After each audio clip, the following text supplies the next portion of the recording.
안녕하세요. 오늘 만남에서 만나볼 분은 평촌지점의 김기혁 고객님인데요. 애플사의 아이패드보다 무려 5개월이나 먼저 태블릿 PC를 개발할 정도로 기술력을 갖춘 모바일 기기 전문 업체 경영자입니다.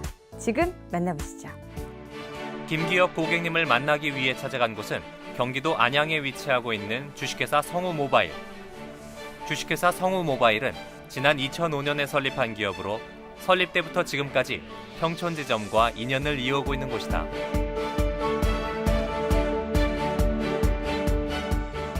주식회사 성우모바일은 설립한 지 채 3년도 안 된 지난 2008년 경기지방 중소기업청에서 경영혁신형 중소기업으로 인증을 받았다.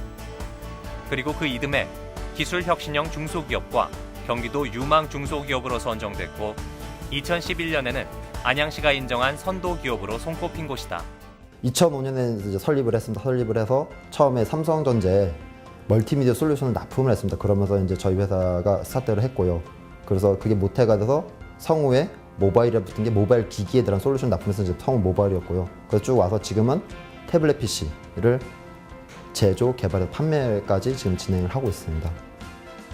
사업 초창기 성우 모바일의 모바일 기술력이 돋보이는 제품은 휴대전화 시장에서 크게 성공을 거두며 히트를 치게 된다.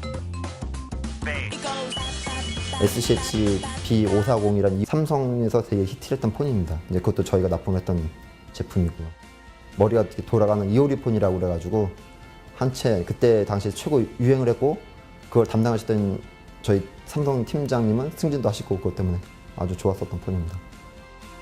삼성전자에 납품한 휴대전화 일명 이효리 폰이 히트를 치게 되자 다른 대기업에서도 러브콜을 받게 된다. 그때부터 일이 점점 많아졌고 이제 회사도 점점 성장을 했고요. 그러면서 이제 뭐 모토로라라는 회사로도 거래를 하고 지금 뭐 LG랑 또 주요 거래를 하고 있지만 그러면서 계속 성장을 한 겁니다.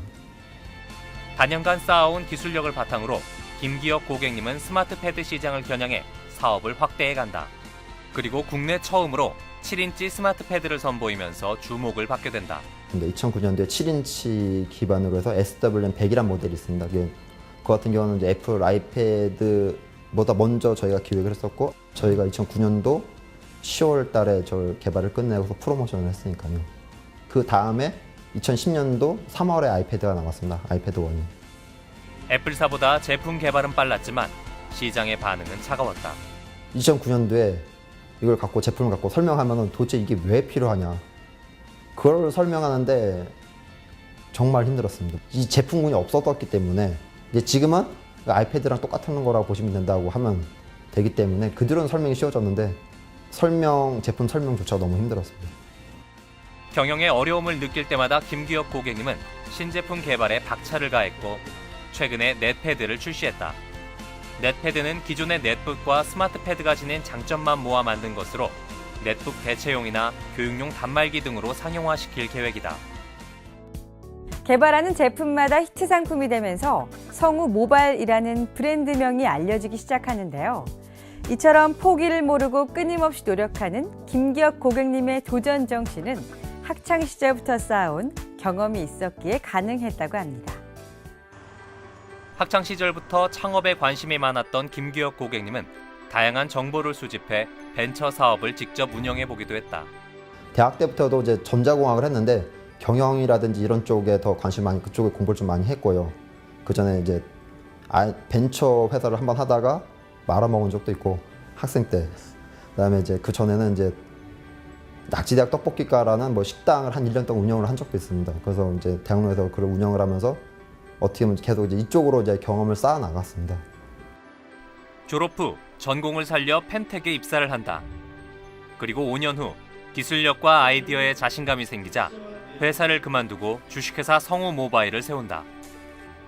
하지만 기술력만 믿고 시작한 경영은 결코 쉽지만은 않았다. 예, 그 당시는 그러니까 기술이 다 될 줄 알았습니다. 좀 어떻게 보면 좀 젊었을 때 생각인데 기술은 잘 갖고 있었는데 이거 갖고 다 할 수 있을 거라 생각했는데 그때 이제 회사를 차리고 운영을 하다 보니까는 기술 외에 다른 많은 것들이 필요하다. 뭐 경영 전반적인 것들, 그다음에 이게 마케팅이라든지 홍보, 뭐 브랜딩, 뭐 다양한 어려움에 겪은 거죠. 그 중에서 가장 큰 어려움은 중소기업이기에 겪어야 했던 넉넉치 않은 경제적 지원과 제품 기능으로는 절대 뒤처지지 않지만 단지 알려지지 않은 브랜드라는 이유만으로 대기업과의 비교에서 뒤처지는 것이었다. 저희 회사 제일 힘든 편견이 그겁니다. 왜 성우모바일은 조그만 회사가 삼성전자 같은 대기업이 하는 제품을 해서 고생을 하고 있냐는 질문을 제일 많이 받아요. 저희 같은 회사가 있어야지만 소비자들이 좋은 겁니다. 저희 같은 회사 성우모바일 회사도 있고 삼성전자도 있어야지만 소비자는 자기에 맞춰서 물건을 살 수 있는 건데, 삼성전자는 액구스를 만드는 회사고 저희는 어떻게 보면 마티즈나 그런 걸 만드는 회사라고 보시면 돼요. 차이로 보면 굳이 모든 사람들이 다 풀옵션이 들어간 비싼 걸 살 필요는 없는 거거든요. 이런 편견을 극복하기 위해 김기혁 고객님은 주식회사 성우모바일이라는 이름과 제품을 알리기 위한 홍보에 적극적으로 참여한다. 하지만 그 역시 쉬운 일은 아니었다. 성우모바일이라는 회사를 잘 모르시잖아요. 여기서 성우모바일 회사를 모르는데 성우모바일에서 이런 IT 전자제품을 만들어갖고 왔는데 이거를 직원이 가서 설명하면 그걸 처음에 누가 이걸 들어주겠습니까? 이 처음에 홈쇼핑 갔을 때는 아예 거들떠도 안 봤습니다. 그 MD에서 미팅할 때는 몇 번 뭐 MD 같은 뭐 홈쇼핑 다 돌아서 MD 만나면 그냥 놓고 가세요. 그게 끝이었습니다. 몇 년 동안 이 한 고생을 한 건데 그 친구들이 올 때는 뭐 안 된다, 그냥 문전 박대, 홀대, 뭐 전화해도 잘 안 받고 그런 엄청 서러운 부분이 많았죠. 어떻게 보면. 경제적 어려움은 하루가 다르게 커져만 갔고 급기야 회사 문을 닫아야 하는 상황까지 처하게 된다. 이제 지금 와이프죠. 지금 와이프를 이제 헬스클럽에서 만났는데, 만나서 이제 결혼하려고 이제 자기너한테 결혼 허락을 받으러 가려고 했는데, 그 전날 이제 저희가 진행 큰 하던 프로젝트가 이제 중간에 드랍이 된 거죠.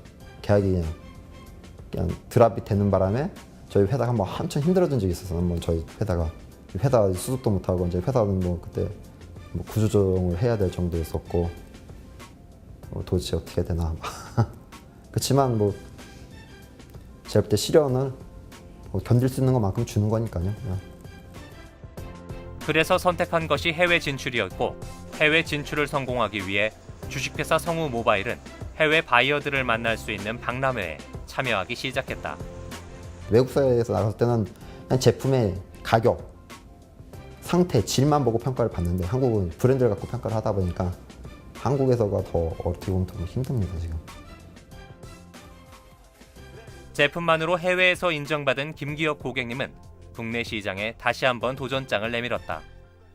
네. 오늘은요, 얼마 전에 스페인으로 100만 불 수출 계약이 체결된 바로 그 성우모바일의 태블릿 PC가 준비가 되어 있습니다.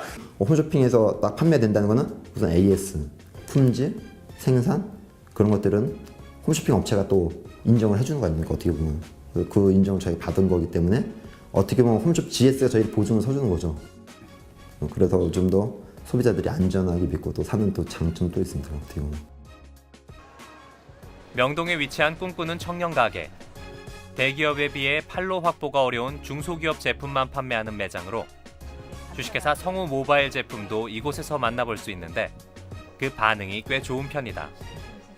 컴퓨터나 이런 거는 워낙 가격대가 있고, 근데 이게 실속 있게 가격대도 저렴하고 기능도 좀 좋아서 많이 찾으러 오시는 것 같아요.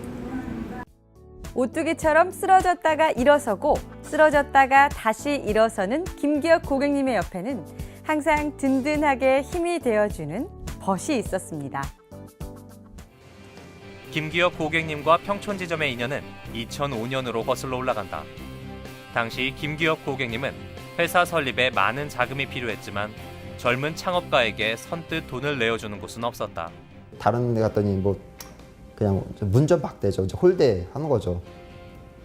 그때 제 당시가 34이었으니까는 34시고 지금도 엄청 말랐거든요. 근데 이 친구가 사장이라고 와서 이렇게 상담을 받는데 잘 안 해줘요. 저희 회사가 이제 삼성이랑 거래한다면 뭐 처음에 그렇게 말하면 잘 믿어주지도 않고 그냥 그래요. 그냥 사장님 그러시네요. 뭐 그냥 뭐 이거 하고 가세요. 그렇지 않습니까? 뭐 제가 갔는데 상담해줘 잘해줘야지 저도 하고 싶은 거지. 갔는데 뭐 맞는지 맞는지 막 그러면 제가 그 거래하고 싶겠습니까? 근데 그때 이제 갔는데 이제 우리은행 3단 제가 직원 이름 지금 비웠는데 그 친구가 많이 그 얘기를 해줬던 거예요. 친절하게 설명을 다 해주셨어요. 처음부터 끝까지.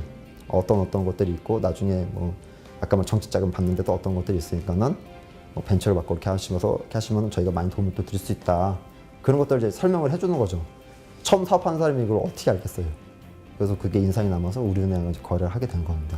그 인연이 지금까지 오게 된 겁니다. 어떻게 보면.